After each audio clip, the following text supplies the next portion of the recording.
Bueno, ahora vamos a continuar con el positivismo, como mencionamos en la cápsula anterior. Y antes que nada, debemos partir de algunos puntos en común, unos tópicos en su sentido más estricto, que es la forma de organizar el pensamiento y forma de convencimiento de las personas, que permitan encauzar la comprensión que se debe tener del positivismo jurídico. En primer lugar, este nombre, positivismo jurídico, realmente no dice nada. Dentro del positivismo encontramos tantas escuelas, tantos movimientos, incluso profundamente encontrados entre sí. ¿Qué mal se haría en considerar que hay una esencia suprasensible de lo que es el positivismo o peor aún, de ser positivista? Hay, no obstante, ciertos aspectos que generalizando podrían permitir alguna identificación de las escuelas positivistas, aunque no son criterios últimos ni definitivos. El rechazo por algunos o la no consideración por otros de las teorías metafísicas dentro del discurso científico del derecho, también la opinión generalizada de que el derecho válido no está necesariamente relacionado con el derecho justo y el énfasis en la consideración del Estado como única o principal, según el caso, fuente del derecho válido, aunque esta característica no aplique plenamente para el realismo sociológico. También puede ser la aceptación del monismo solo un derecho válido en vez del dualismo, o que es el dualismo jurídico, un derecho positivo y otro natural, ambos con validez. También la reivindicación de la expresión lingüística determinable, en especial de la palabra escrita, como la forma propia del derecho, para así diferenciar lo jurídico de la moral, que no se agota en el lenguaje, y precisar los alcances de la norma. De esta manera podemos considerar que las diversas escuelas del positivismo giran fundamentalmente en torno a estos tópicos, pero con acentos variados, como se va a ir señalando. Incluso aceptando que no hay un positivismo, sino que este es el nombre con el que se designa a una gran variedad de escuelas. Ya podemos plantear nuestras críticas a muchos movimientos contemporáneos que son ora naturalistas, ora no positivistas, que aluden en términos muy peyorativos al positivismo, cuando en verdad quieren enfocar sus críticas a una de las escuelas del mismo, y esto es a la exegesis. Por lo tanto, digámoslo de una vez, no todo positivista es un exegeta, aunque un exegeta es un positivista. Otra generalidad que no se puede dejar de lado se refiere a que pedagógicamente hablando, sin pretender crear categorías a priori, suele dividirse a las escuelas dispositivistas en dos grandes grupos, los funcionalistas o realistas y estructuralistas o normatistas o normativistas. Aunque hay que decirlo, se suele identificar el positivismo con los segundos, mientras que a los primeros se les considera generalmente como realistas. Sin más, incluso el propio Bobbio, en su teoría general del derecho, diferencia a los positivistas, que son los estructuralistas, de los realistas o funcionalistas, pero a ambos los oponen a los naturalistas. No obstante, los funcionalistas o realistas, de los que más adelante se va a tocar muy brevemente, porque tenemos que ver también las cuestiones muy rápido,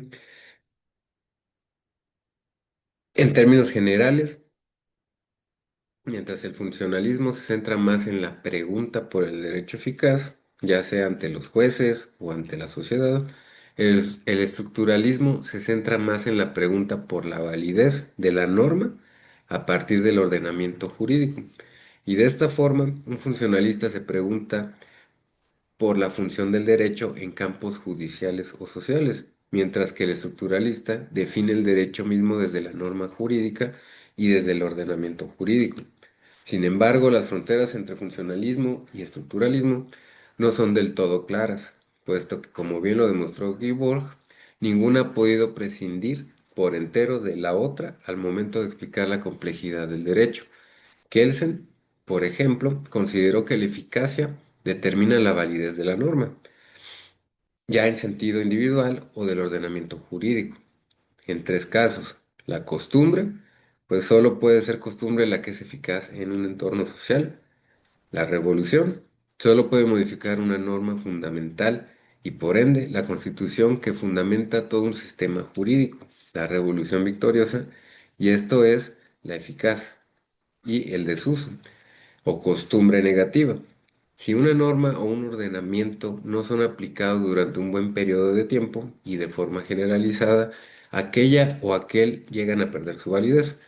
Entonces, nunca podría perderse de vista que las clasificaciones, en especial en lo que se estamos viendo, son más propuestas basadas en acentos y con fines pedagógicos que cualquier otra cosa. Pero sin ellas, creemos las cosas serían más difíciles de comprender.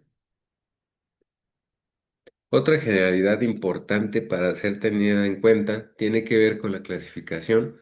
bien conocida del positivismo propuesta por Bobbio y de la que se puede hacer cargo parcialmente. Este autor italiano consideró que existían tres positivismos: el ideológico o como ideología, que sintetizando considera el derecho válido, especialmente si es válido por ser fruto de la voluntad de un órgano representativo democrático,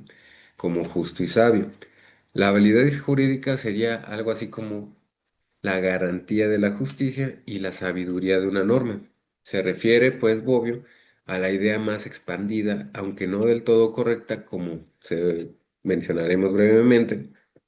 de la exegesis decimonónica. El teórico, o como teoría,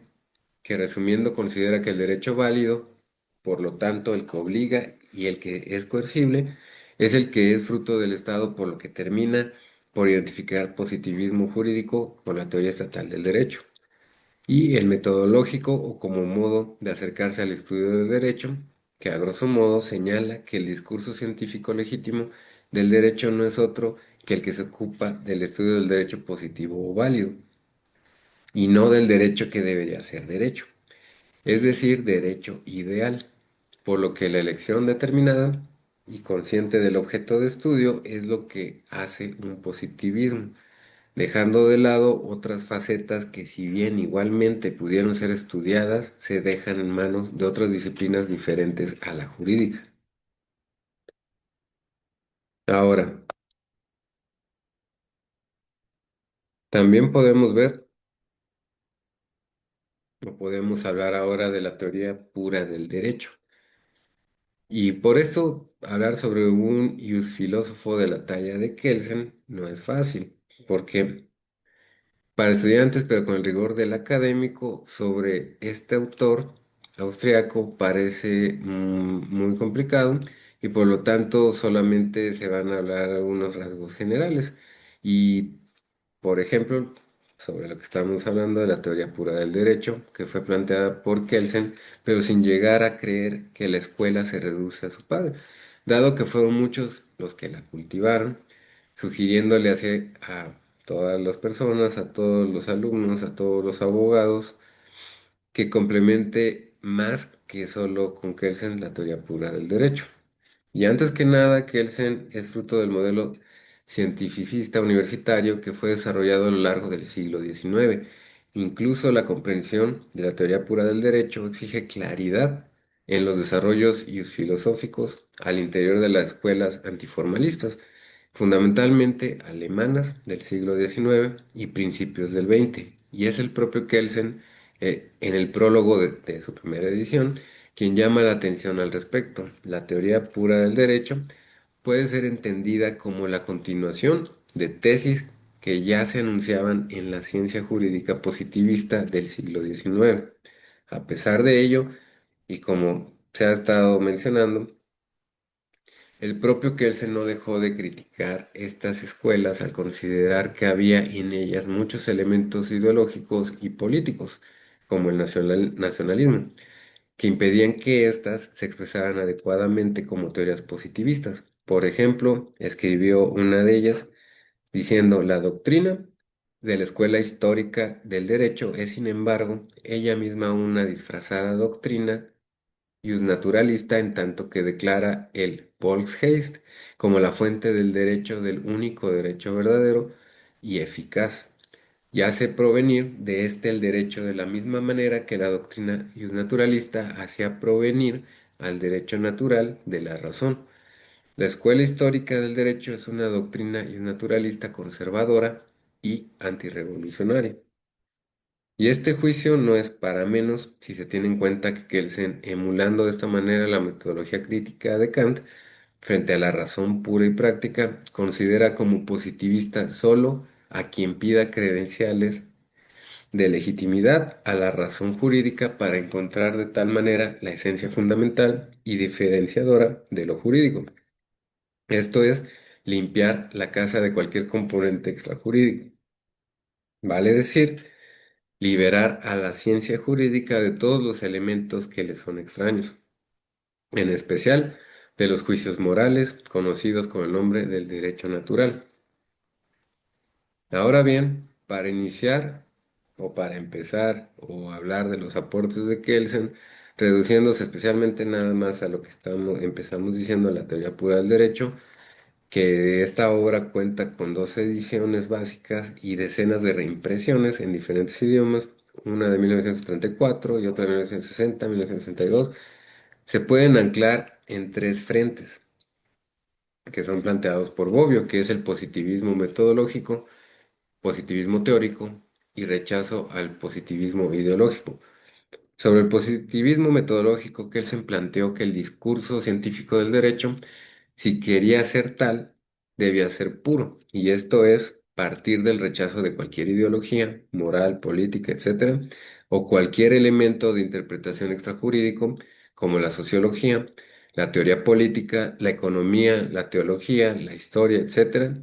y de esta forma el jurista científico podría aspirar mediante el uso metodológico de la pureza a la objetividad de sus descubrimientos y a la neutralidad de su acción, requisitos fundamentales para alcanzar el estatuto de cientificidad. Todo esto conlleva varios efectos, pero solo se van a mencionar algunos, y como la ciencia del derecho, entendida como dogmática, y queda restringida fundamentalmente a la interpretación analítica y sistemática de las normas válidas. Y esto es las positivas, que son mutables, pues dependen especialmente de la voluntad estatal. Y la validez de las normas depende de que se respete, salvo el caso de la revolución, la jerarquía, y se cumpla así con el procedimiento establecido por otras normas positivas que regulan la creación normativa de los órganos jurídicos, lo que Kelsen denomina, en términos generales, como nomodinámica. También tenemos los enunciados de la dogmática no pueden ser o no pueden confundirse con los de la norma jurídica, de manera tal que la ciencia del derecho emite proposiciones sin validez jurídica que describen, analizan e interpretan las normas válidas. También la filosofía del derecho asumirá un rol de guardián de la pureza metodológica y de los fundamentos de la dogmática, y a su vez estudiaría aquello que dentro de los ordenamientos jurídicos se mantiene estable, lo que Kelsen denomina la nomoestática, en especial la estructura jerárquica, la lógica deóntica, especialmente en términos de filosofía analítica o filosofía del lenguaje y los sistemas normativos. También el discurso científico del derecho se restringe en su objeto de estudio por una mirada fragmentadora de los saberes, cada cual a lo suyo, lo que no implicaría negar la existencia y la legitimidad de otros saberes que se puedan ocupar, igualmente de normas, sino considerarlos como ciencias innecesarias e impertinentes para hacer una buena dogmática. Entonces, para dar un ejemplo, no se trata de rechazo a la existencia de la sociología del derecho, sino de rechazar la consideración de que la sociología jurídica es ciencia del derecho o de que la sociología del derecho es necesaria para ser dogmática. Y con esto vamos ahorita a terminar esta cápsula. Para continuar, vamos a seguir viendo estas corrientes filosóficas en la siguiente cápsula sobre el realismo jurídico. Y ahorita sería todo por esta cápsula.